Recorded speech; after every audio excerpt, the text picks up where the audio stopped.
a gente pode ter problemas de pressão, e isso pode impedir a irrigação de funcionar ou fazer com que ela funcione com problemas. A gente pode ter problema de falta e de excesso de pressão. Quando a gente tem falta de pressão, como eu já disse, a melhor solução, a mais viável, é colocar um pressurizador. A gente não vai colocar uma bomba gigantesca que precisa de um painel de proteção e tal, só para atender o vertical. Você vai colocar um pressurizador. Vende qualquer material de construção, custa na faixa de uns R$800, 700, R$800.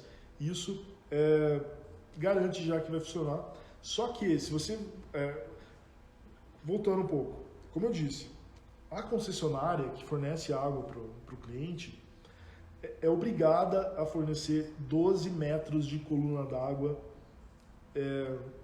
A pressão de serviço que a concessionária tem que fornecer é de 12 metros de coluna d'água. O que isso quer dizer? Quer dizer que você, teoricamente, se você tivesse um registro virado para cima, se você abrir ele com a água da rua, né, da concessionária, teoricamente essa água ia subir 12 metros. Se você tiver uma tubulação, né, vai subir 12 metros de coluna d'água, por isso que tem esse nome. Então,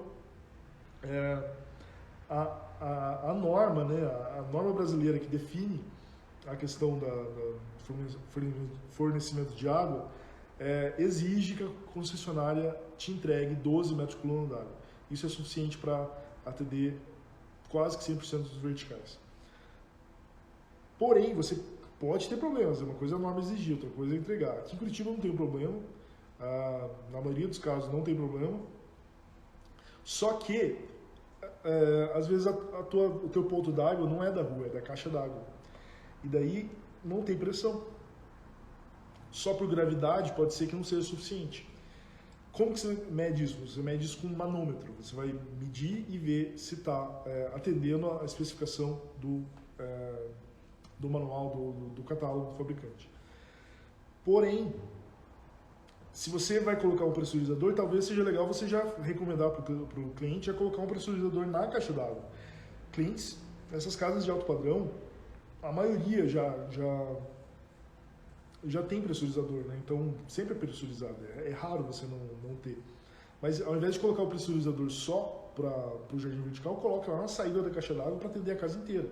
Porque o investimento é o mesmo, você só vai mudar de lugar e a casa inteira do cliente vai ter mais pressão. Mas isso é ele que decide, né? Senão você coloca só no vertical. Então, quando a gente tem falta de pressão, o caminho é o pressurizador. Só que pode acontecer a gente ter excesso de pressão. Quando que a gente tem excesso de pressão?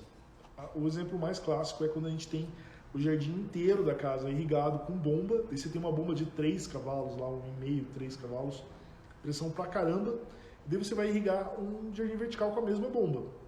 Só que o vertical não consome tanta água quanto um aspersor, um rotor que tem que jogar metros e metros para frente.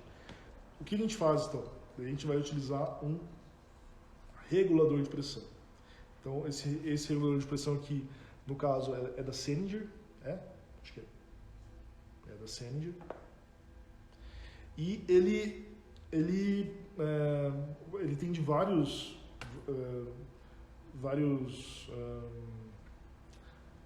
modelos diferentes, e conforme você escolher, ele vai entregar a pressão, ele reduz a pressão, ele não deixa ir com aquela pressão toda. Então, dessa forma, você protege o seu sistema. O que pode acontecer?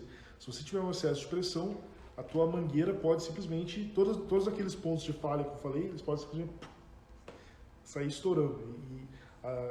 Já vi acontecer de sair um jato d'água aqui do gotejo, e daí a programação que você faz para irrigar o vertical perde todo sentido, que uma coisa é irrigar gotejando, como deve ser, outra coisa é um jato, né? Então, daí você tem que colocar no seu projeto o regulador de pressão, que o ideal é colocar logo depois do ponto d'água. Você vai colocar sempre um registro, né? Sempre a primeira peça que vai compor o seu sistema de irrigação é sempre um registro. Se você precisar fechar, é só fechar. Fechou. Então daí, depois que você fechou, você mexe no que você quiser no teu sistema de irrigação.